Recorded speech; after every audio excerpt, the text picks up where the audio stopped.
우리 함께 서로 반갑게 인사 한번 나누겠습니다. 반갑습니다. 사랑합니다. 축복합니다.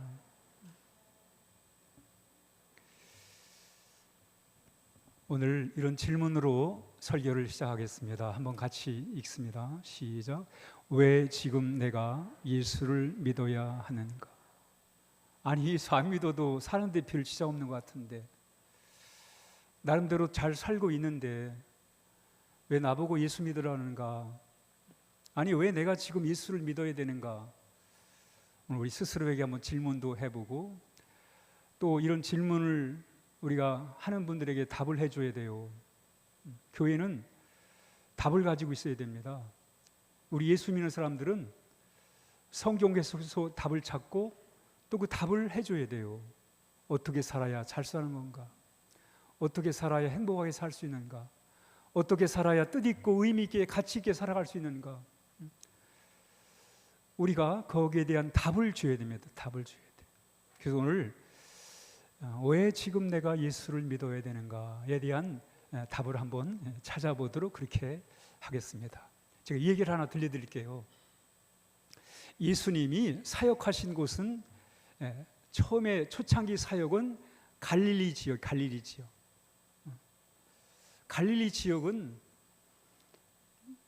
가난한 동네 사람들이에요. 가난했어요.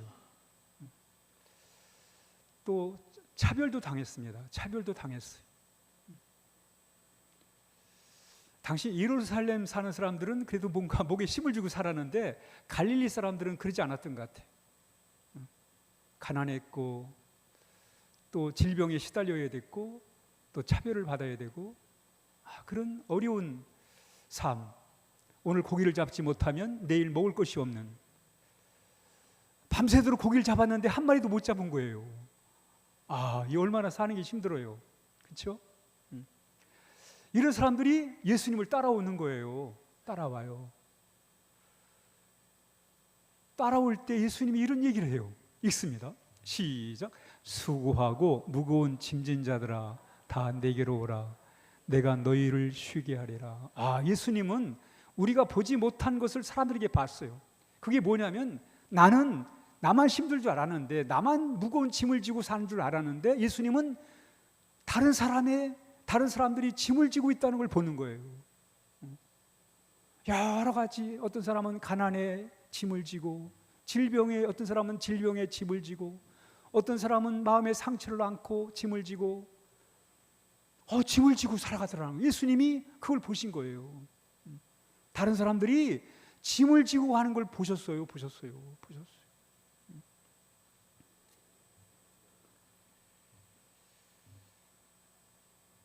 오늘 이 사실 속에서 우리가 한 가지 사실을 발견하는 거예요. 예수님이 다른 사람들을 통해서 본 거, 그게 뭐냐면 읽습니다. 시작. 무거운 짐을 지고 있다. 여러분, 사람들은 다 무거운 짐을 지고 살아요. 10대는 10대대로, 청년은 청년대로, 중년은 중년대로, 노년은 노년대로 짐을 지고 삽니다. 여러분, 우리 10대, 우리 자녀들, 10대 가진 자녀, 우리 부모님들, 자녀들, 공부하는 게 짐이잖아요. 그렇죠? 친구 사귀는 거 짐이에요. 이게 잘 되지 않잖아요. 여러분. 공부하는 게 쉽습니까? 여러분, 공부하는 게 어렵지요. 친구 사귀는 것도 어렵고, 짐입니다. 짐이에요. 짐이라니까. 또 가정 환경도 짐이에요. 제 아들이 10대 때 제가 유학을 했습니다. 그 유학생이 제대로 살 수가 없잖아요. 그래서 이제 사는 데가 좀 가난한 동네에 살았어요. 유학생이니까. 근데 이 아들이 그게 짐인 걸 몰랐던 거예요. 저는 그때까지 제가 철이 안 들었어. 근데 이 아들은 세상을 너무 일찍 알아버린 거예요.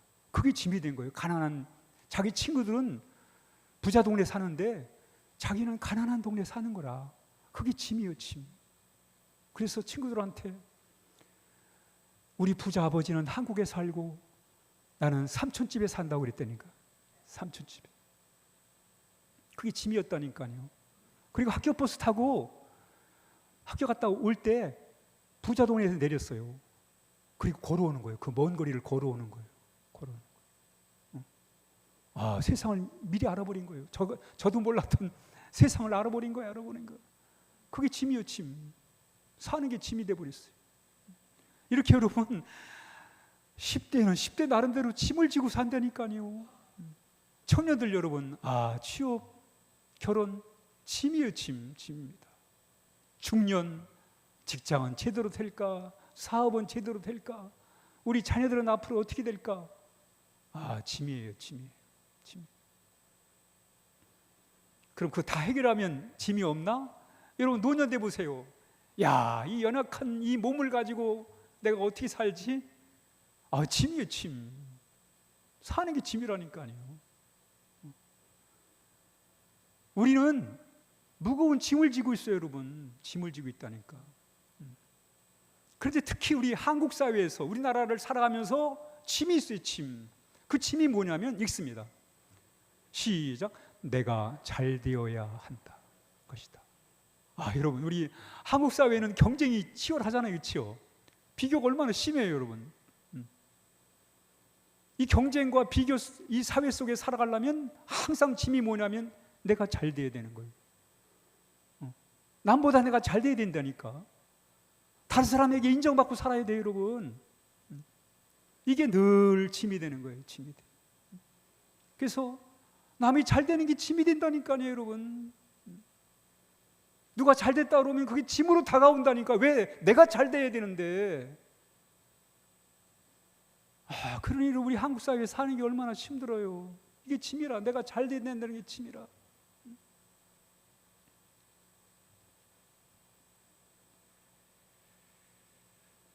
이런 짓만 있는 게 아니에요. 읽습니다. 시작. 미래에 대한 불안감이 있다. 불안감이 있어요. 10대든 청년이든 중년이든 노년이든 미래에 대한 불안감이 있습니다. 이건 누구나 세대를 초월해서 누구나 다 앞날에 대한 불안감을 갖고 살아요. 불안감. 앞으로 어떻게 되지? 우리 청년들 앞으로 어떻게 되지? 불안한 거예요. 불안한 거예요. 중년들, 야, 우리 사업, 직장 어떻게 되지? 우리 자식들 어떻게 되지? 불안해요. 노년도 마찬가지. 노년도, 야, 내 인생 앞으로 어떻게 되는 거야? 살아봤는데 후회와 아쉬움만 남는 거예요. 그게 짐이라. 짐이에요. 미래에 대한 불안감이 짐이에요. 이런 짐만 있는 게 아니에요. 또 다른 짐이 있습니다. 읽습니다. 시작. 과거의 실수와 상처도 마음의 짐이 된다. 아니, 지금 현실도 살기 힘든데 미래를 생각하면, 앞날을 생각하면 걱정이 되는데 이 과거도 계속 나에게 짐이 되는 거예요. 지난날의 실수와 또는 마음의 상처들이 짐이 되는 거예요. 짐이 되는 거예요. 어떤 사람은 30년 전에 실패를 끌어다가 지금 마음의 고통을 주고 있는 사람도 있어요. 내가 그때 그러지 말아야 되는 건데 왜 내가 그때 그랬는가? 그래서 그게 마음의 짐이 되는 거예요. 보세요, 여러분. 현실은 현실대로 어렵고 미래는 늘 불안하고, 그런데 과거까지 끌어다가 우리가 마음의 고통을 당해야 되니 이 짐이 얼마나 큰 거예요. 우리의 마음의 짐이 얼마나 커요. 시간은 빠르게 앞으로 지나가는데 내 마음은 과거에 고통을 당하고 있단 말이죠. 야, 이 인생이 이런 인생이 있어, 그렇죠? 시간은 우리 인생이 시간이 얼마나 빠르게 지나갑니까? 우리 인생의 시간이 지나가는데 우린 과거의 상처를 붙들고 안고 또 이렇게 고통을 당하고 있어요. 앞에 시간이 훌쩍훌쩍 지나가는데 우린 과거에 묶여서 이런 마음에 짐을 지고 또 살아간단 말이죠. 예수님이 정확히 보신 거예요, 여러분. 예수님이 사람들은 마음에 짐을 지고 사는구나. 우리가 보지 못했던 짐들을 이렇게 예수님은 보신 거예요. 남들의 짐을 보았다니까. 우리 내 짐만 보이는데 남의 짐들은 잘 보이지 않는데 예수님은 남들의 짐을 보신 거예요. 그리고 그게 안타까웠던 거예요. 저런 짐을 지고 사는 게 너무나 예수님한테는 안타까웠던 거예요. 그래서 예수님이 뭐라고 그래요? 읽습니다. 시작. 수고하고 무거운 짐진 자들아 다 내게로 오라. 내가 너희를 쉬게 하리라. 예수님이 그 무거운 짐자들을 보면서 갈릴리에 그 많은 사람들이 예수님 따라오는데 그 많은 사람들이 볼 때 짐을 지고 있거든요. 그래서 예수님이 내게로 오라고 그래요. 내게로 오라고. 나를 따라오라고, 내게로 오라고 이렇게 말씀하는 거예요. 읽습니다. 시작. 예수님이 우리를 초대하신다. 이거예요, 여러분. 우리 기독교 신앙은 예수님이 우리를 초대하는 거예요. 지금 내가 너무 무거운, 인생에 너무 무거운 짐을 지고 있는데 뭐 자신감을 갖고 살아보지만 늘 불안하고 마음이 허탈할 때가 많잖아요. 그렇죠? 뭔가 되는 것 같은데 또 여전히 우리의 마음은 허탈하고 불안해요. 이런 우리를 향해서 예수님이 와라, 오라 그래, 오라 초대하는 거 초대. 와라. 실패했어도 오고 상처가 있어도 오고 꼭 성공한 사람만 오라는 얘기 아니에요. 세상은 잘난 사람, 성공한 사람만 와라. 나한테 도움이 되는 사람만 와라. 나를 번거롭게 하는 사람은 오지 말고 나한테 도움되는 사람만 와라. 이렇게 말씀하시는데 예수님은 아니에요. 도움이 필요한 사람도 와라. 누구나 다 오라는 거예요. 초대, 예수님의 초대입니다. 초대. 그러면 여기서 우리가 예수님이 오라고 그러시는데 읽습니다. 예수님께 온다는 것은 무슨 의미인가? 예수님께 온다. 예수님께 왔다는 게 도대체 무슨 뜻이냐? 다른 말로 예수님을 믿는다는 게 도대체 무슨 뜻이냐? 오늘 이야기를 잠깐 여러분들에게 들리도록 하겠습니다. 예수를 믿는다는 게 뭐냐? 예수님께 왔다는, 그래, 내가 지금 너무 힘들어요. 내가 지금 너무 여러 가지 일로 인해 가지고 사업도 그렇고 직장도 그렇고 인간관계도 그렇고 또 몸도 좀 불편하고 여러 가지 짐이 있어요. 그렇죠? 짐이 있는데 그 짐을 가지고 예수님께 왔다. 예수님을 믿는다. 이게 도대체 무슨 의미냐? 예수를 믿는다는 게 뭐냐에 대한 설명을 잠시 드리도록 합니다. 여러분, 예수를 믿는다는 것은 종교 하나를 가졌다는 얘기가 아니에요. 예수 믿는다, 교회 다닌다, 이것은 종교를 하나 가졌다는 얘기가 아니라 이거예요. 읽습니다. 시작. 주인을 바꾸는 것이다. 이게 또 무슨 말인가? 예수님께 왔다, 예수님을 믿는다라는 말은 뭐냐면 주인을 바꾸는 거예요. 예수를 믿는다는 것은 주인을 바꾼다는 뜻이에요. 주인을 바꾼다. 이게 도대체 무슨 말인가? 내 인생 내가 주인이지. 그렇잖아요, 여러분. 내 인생 내가 주인이지. 다른 사람이 주인 될 수 없잖아요. 내가 주인이지. 그렇게 내 마음대로 살아야지. 내 뜻대로 살아야지. 그래서 내가 주인 행사를 해야 되잖아요, 그렇죠? 근데 여러분들이 실제 주인 행사를 하지만 그러나 우리의 뜻대로 됩니까?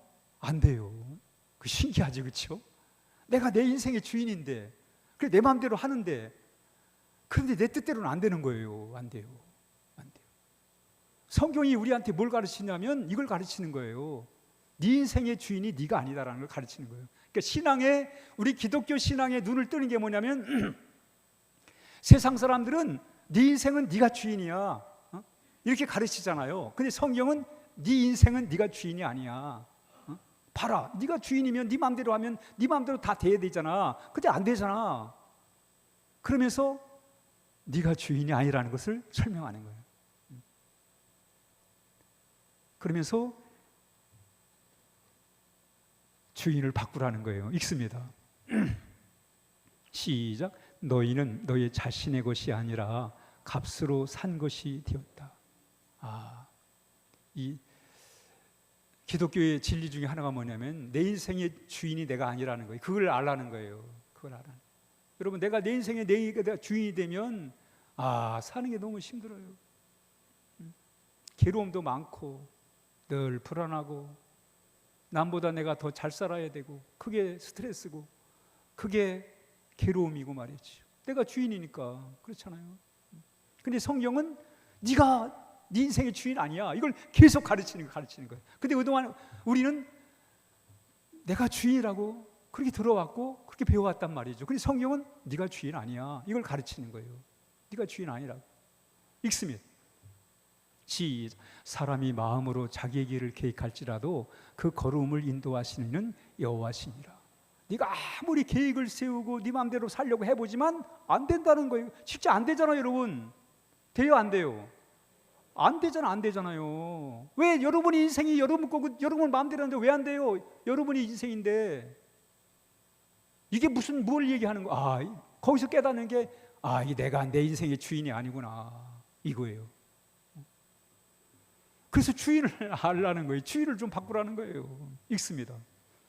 시작. 여러분이 만일 여러분의 입으로 예수님은 주님이시다라고 고백하고 또 마음으로 하나님께서 그리스도를 죽은 자들 가운데서 다시 살리신 것을 믿으면 여러분은 구원을 얻을 것입니다. 아멘. 이거예요, 여러분. 기독교 신앙은 다른 거 아닙니다. 주인 바꾸는 거예요. 내가 주인인 줄 알고 주인 행사했는데 이 주인이 아니네.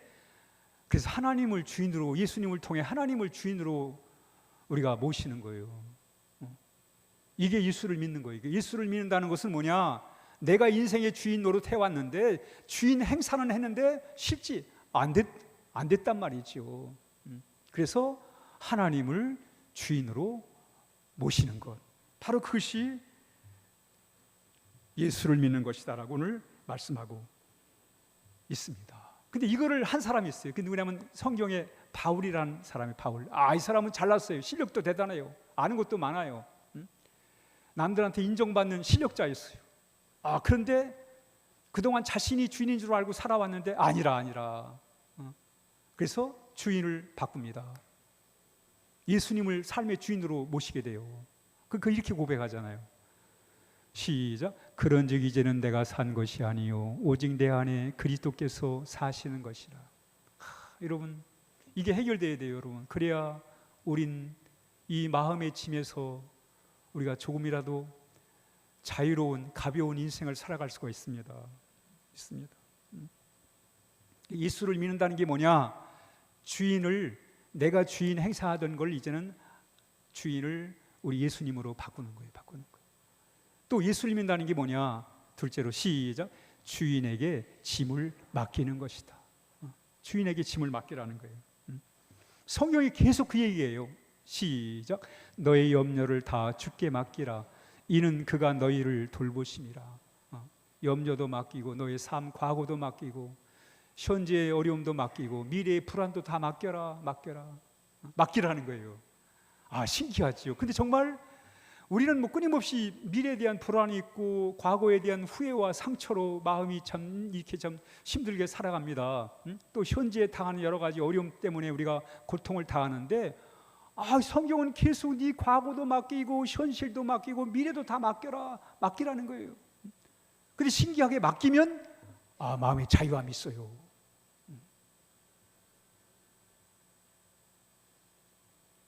읽습니다. 시작. 너의 행사를 여호와께 맡기라. 그리하면 네가 경영하는 것이 이루어지리라. 계속 맡기라는 거예요. 네가 주인을 알았으면 이제는 주인한테 맡겨라. 네 과거도 맡기고 현실도 맡기고 미래의 불안도 계속 맡기라는 거예요. 맡겨라. 다음 시작. 내 길을 여호와께 맡기라. 그를 의지하면 그가 이루시고 있어. 계속 맡기라니. 네 짐도 맡기고 네 가는 길도 맡기고 네 앞날도 다 맡기라는 거예요. 저도 여러분 앞날을 생각할 때 걱정할 때가 참 많아요. 불안할 때가 많습니다. 그때마다 이 불안을 어떻게 해결해요? 하나님께 맡기는 거예요. 하나님이 주인이십니다. 내가 내 인생의 주인이 아닙니다. 여러분, 내가 내 인생의 주인이면 불안해 살 수가 없어요. 불안해서 과거가 나를 괴롭히고 현재가 나를 괴롭히고 미래가 나를 괴롭혀요. 여러분, 살 수가 없다니까요. 하루하루 맡기는 거예요. 하는 게 맡기는 거예요. 근데 맡기는 게 쉽지가 않잖아요, 여러분. 그렇잖아요. 우리가 잘 아는 예화 하나 있잖아요. 할머니가 무거운 짐을 지고 이렇게 이제 길을 가는데 마침 옛날에 그 지붕 없는 찝차 있잖아요. 미국에서 돌아온 찝차. 그 지붕 없는 찝차가 이제 지나가다가 섰어요. 할머니를 이제 태우려고 해서 할머니 타라니까 할머니가 탔어요. 타서 이제 가는데 운전사가 옆에 보니까 이 할머니가 차에 탔는데 이 짐을 이 머리에 계속 이고 있는 거예요. 그래서 이 운전사가 할머니 이제 차를 탔으니까 그 짐도 차에다 내려놓으세요 이렇게 얘기를 했어요. 그랬더니 이 할머니가 하는 말이 아유 저만 태워준 것도 감사한데 어떻게 짐까지 맡깁니까? 이렇다고 그래요. 어떻게 짐까지 맡기냐고. 여러분 웃잖아요. 근데 우리가 그러고 있다니까. 하나님 믿는다고 나는 하나님의 사람이라고 말은 해놓고는 여전히 이 짐은 내가 지고 있는 걸 한번 보세요. 여러분 조금 한번 뒤돌아보세요. 내가 그러고 있다니까. 내가 그러고 있다니까. 하나님은 읽습니다. 시작. 내가 너를 태우고 있다. 그러니 내 짐도 내게 맡겨라. 아멘. 오늘 그 짐을 맡기시기 바랍니다. 여러분 이게 하나님을 믿는 거예요. 예수님을 믿는다는 걸 어렵게 무슨 종교 하나 가졌다, 내가 무슨 바르게 사니 착하게 사니 남보다 낫게 사니, 여러분 윤리 도덕으로만 잠깐만 접근하지 마시고 내 인생의 문제를, 내 삶의 문제를 하나님께 한번 진지하게 생각해 보세요. 하루를 살더라도 한번 제대로 한번 살아봐야 되잖아요. 그렇죠? 과거에 묶이고 현실에 묶이고 미래에 불안에 떨면서 우리가 살아갈 수는 없잖아요. 키를 피고 살아야 사람이. 맡기라는 게 맡기. 예수 믿는다는 건 하나님께 맡기는 거예요. 맡기는 거예요. 그러면 읽습니다. 다음 시작. 예수 믿으면 어떻게 되는가? 이거예요. 이제 예수 믿으면 어떻게 되는가? 그럼 예수 믿으면 그런 문제들이 다 해결되는가? 나 이제 더 이상 문제도 없이 만사 오케이로 살아가는가? 그렇진 않아요. 그렇죠?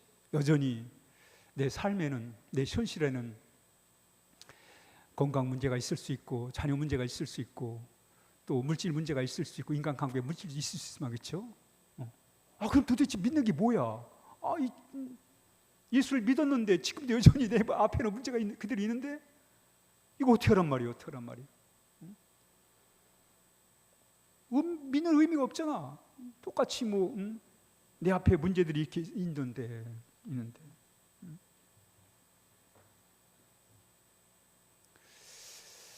어떤 엄마가 이제 아들이 있는데 이 엄마가 아들을 위해서 정말 정성을 다해서 정말 최대한 잘해주려고 애를 써요. 진짜 정성을 많이 들였어요. 공을 많이 들였어요.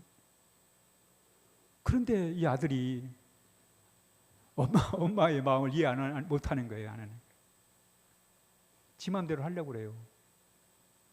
여기서 엄마가 느끼는 거예요. 내 자식이 내가 그렇게까지 좀 잘해줬으면 좀 엄마 마음에 들게 해줄 것인데, 아니 정반대로 간단 말이죠. 이거 어떻게 하면 좋겠어요? 엄마는 그렇게 정성을 쏟아가지고 이 자식이 잘 되도록 최고의 여건을 만들어주려고 애를 썼는데 이거 반대로 가는 거예요. 반대로. 환장하죠. 그렇죠? 그래서 이 엄마는 그저 이 자식이 잘 되는 게 내가 잘 되는 거다, 막 그런 생각만 하고 막 있던 거예요. 그러다 이제 감당이 안 되니까 이제 예수님을 믿기 시작한 거예요. 예수님을 믿어도 역시 이 자식은 그대로 그냥 또 그렇게 반대로 가는 거예요. 근데 이 엄마가 하나님께 기도를 드려요. 하나님, 내가 이 자식을 어떻게 할 수 없습니다. 하나님께 맡깁니다. 맡긴 거예요. 전에는 내가 다 잘하는 것도 내가 하고 모든 걸 다 해주겠다는 그런 마음을 가졌는데 이젠 내가 잘해줘도 소용이 별 표시가 안 나. 그러니까 하나님께 맡긴 거예요. 하나님 맡긴. 미국 사람들이 기도한 중에 하나가 뭐냐면 리프트업이에요. 하나님께 맡깁니다. 우리 자녀를 하나님께 맡깁니다. 우리 가정을 하나님께 맡깁니다. 내 건강을 하나님께 맡깁니다. 리프트업. 하나님께 맡기는 거예요. 이런 기도를 잘 드려요. 우리 교회를 맡깁니다. 우리 사업을 맡깁니다. 우리 자녀들을 맡기는 거예요. 그동안 내가 주인인 줄 알고 내 마음대로 잘도 해주고 말이죠. 내가 이렇게 최대한 잘했는데 아니라 이게. 그러니까 이 엄마가 예수를 믿고는 맡기는 거예요. 하나님, 내가 할 수 있는 일은 최대한 하겠습니다. 그러나 내가 할 수 없는 일은 하나님께 맡깁니다. 이거예요. 이게 여러분, 이게 예수 믿는 것과 안 믿는 것 차이예요. 전에는 내 마음대로 돼야 돼요.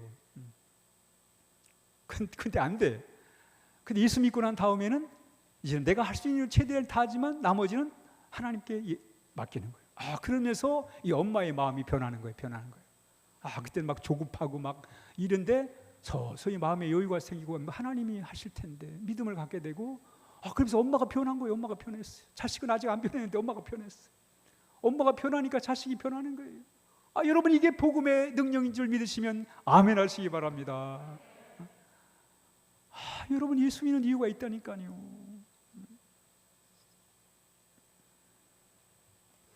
왜 우리가 예수를 믿어야 되는가? 읽습니다. 시작. 성공을 위해 살던 것이 행복을 위해 산 것이다.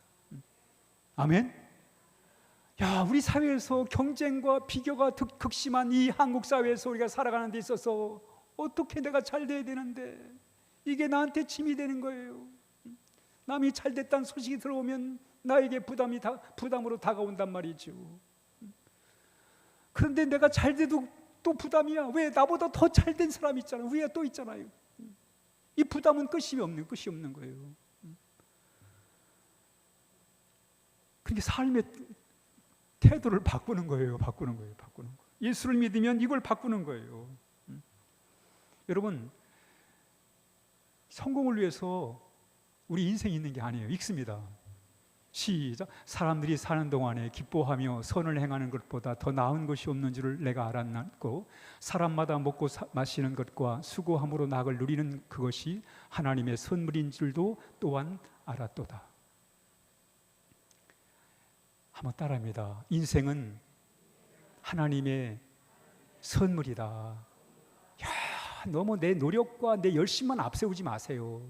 하나님의 선물이라는 게, 여러분, 내 노력과 열심으로 내 인생을 받은 게 아니에요. 여러분, 하나님의 선물이라니까. 아멘. 하나님의 선물로 아셔야 돼요. 여러분, 하나님의 선물로 알아야지. 우리 가치가 하나님의 은혜 때문에 가치가 있는 거지, 무슨 내가 성공했기 때문에 가치가 있고 내가 실패했으니까 무가치하고. 여러분, 이렇게 살면 우리 너무너무 힘들게 산다니까요. 실패했건 성공했건 그게 중요한 게 아니라 우리가 하나님의 은혜로 산다. 여기에 기초를 둬야, 그래야 우리가 더 좋은 사회를 만들어가는 거예요. 여러분, 그럼 내가 만약에 성취한 만큼, 성공한 만큼 내가 가치 있는 사람이 된다? 여러분, 이런 세상에서 어떻게 살 수 있겠어요? 너무 짐스러워서 그냥 나는 실패와 성공과 상관없이 하나님의 은혜로 산다. 아멘. 이거예요. 성경에 보면 예수님이 아주 중요한 비유의 한 말씀을 하는데, 어떤 부잣집에 두 아들이 있었어요. 큰아들은 아버지를 잘 도와서 집안에서 일을 했고, 둘째 아들은 밖으로 좀 튀려고 그래요. 아버지 재산 달라고 그래가지고 그 재산 가지고 집 나가가지고 도시에 가가지고 허랑방탕하게 다 날려버렸어요. 순식간에 다 날려버렸어요. 다 잃어버렸어요. 알거지가 돼가지고 다시 돌아왔습니다. 돌아왔을 때 아버지가 이 자식을 위해서 손을 잡아줘. 말도 안 되잖아요, 그렇죠? 아니, 야단을 쳐야지 무슨 손을 잡아줘. 근데 손을 잡아줘요. 그랬더니 큰아들이 말이죠, 들에서 열심히 일을 하고 돌아왔을 때 그 얘기를 듣게 된 거예요. 막 화를 내는 거예요. 큰아들이 뭐라고 그러는지 아세요? 아니, 작은 아들 실패했으니까 벌을 줘야지. 자기는 성공했으니까 보상을 해줘야지. 이거예요.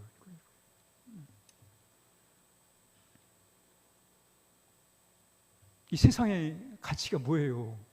너는 성공했으니까 너 그만한 가치가 있고, 넌 실패했으니까 너 가치 없다. 세상이 그렇게 평가하잖아요. 그러나 오늘 이 이야기를 통해서 예수님이 무슨 얘기를 하고 싶은 거예요? 하나님의 사랑에 대한 얘기를 하고 싶은 거예요.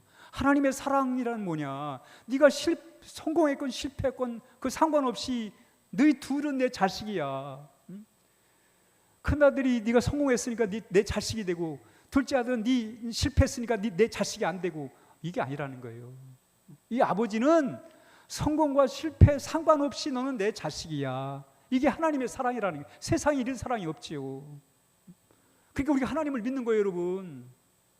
왜? 하나님은 실패와 성공에 상관없이 나를 사랑해 주시고 나를 인도해 주시기 때문에 그렇습니다. 이게 하나님의 사랑입니다. 아멘. 성공과 실패 없이, 상관없이 하나님 이렇게 말씀하세요. 시작.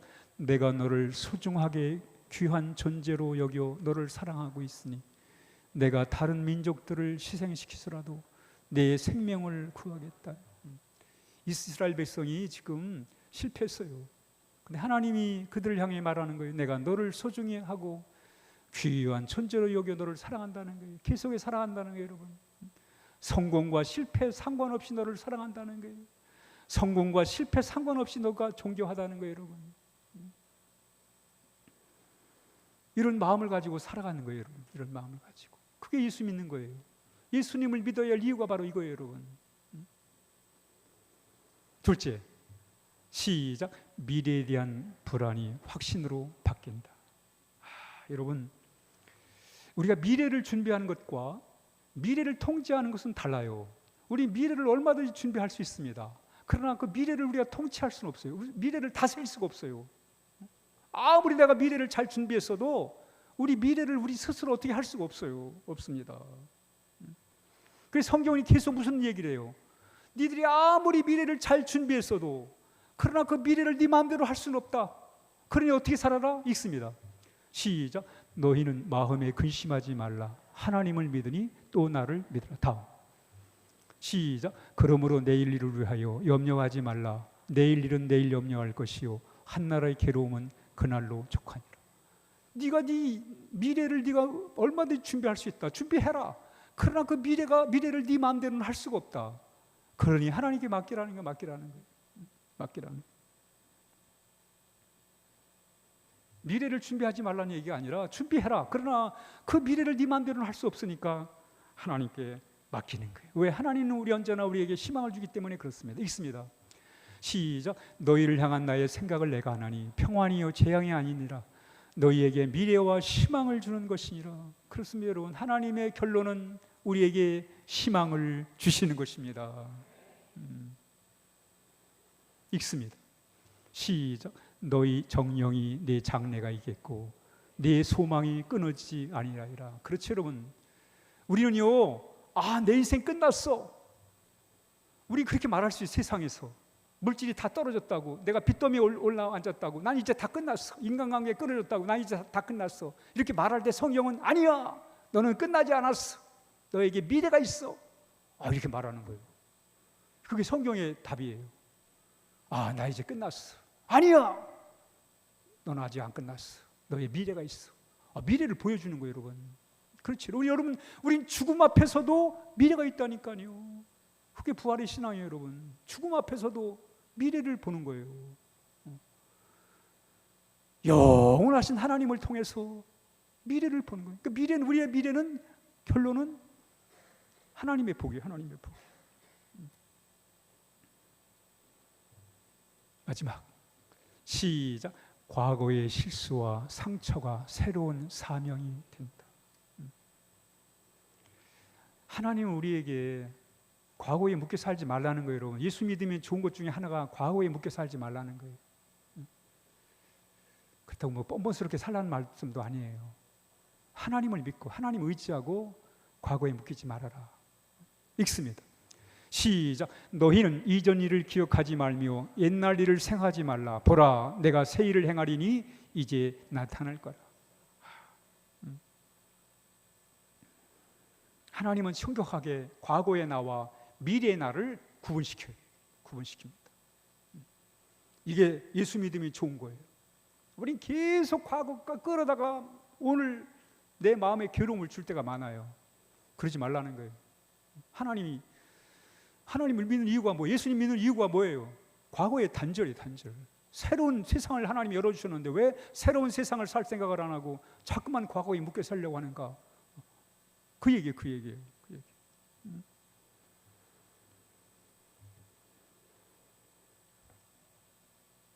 우리 성경에 요셉이란 인물이 있는데 상처가 많아요.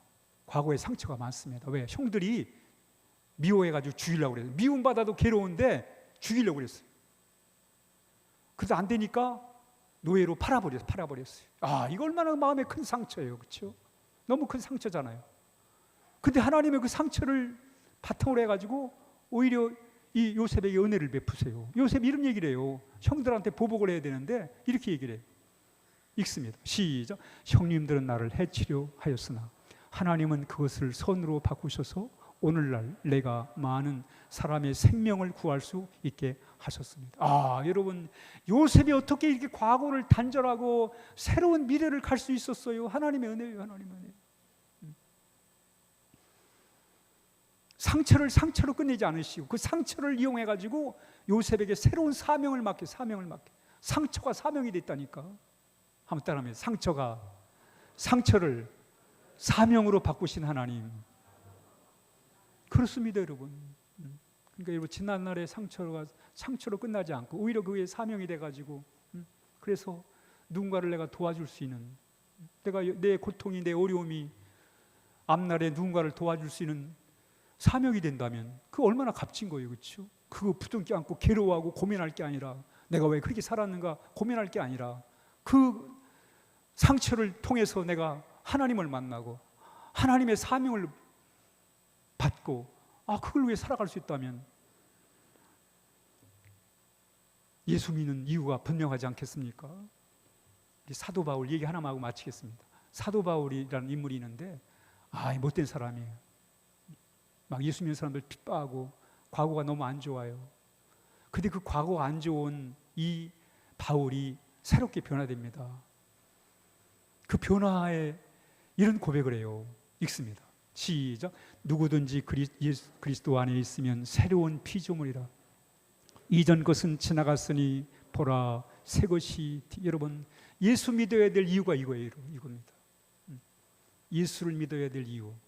바울이 예수님을 통해서 터닝 포인트, 새로운 변화를 겪게 됩니다. 새로운 삶으로, 새로운 피조물로 거듭나요. 누굴 통해? 예수님을 통해서. 그리고 정말 뜻있고 값진 복된 인생을 살아요.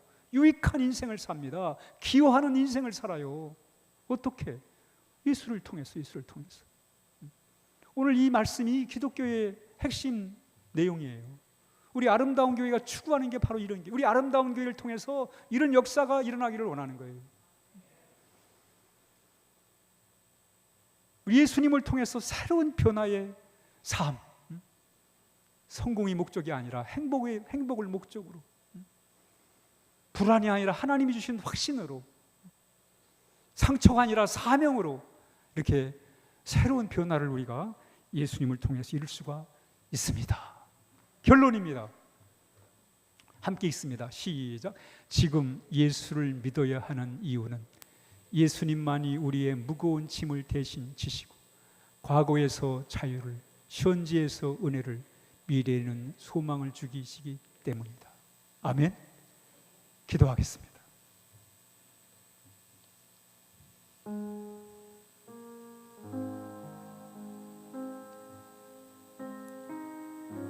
왜 지금 내가 예수를 믿어야 되는가? 오늘 주신 말씀 기억하면서 그 이유가 더욱 분명하고 확실해가지고, 그래서 한번 예수를 믿는, 또 우리 예수님을 더 잘 믿는 그런 기회가 되게 해달라고 우리 함께 같이 하나님 앞에 간절한 마음으로 함께 기도하겠습니다.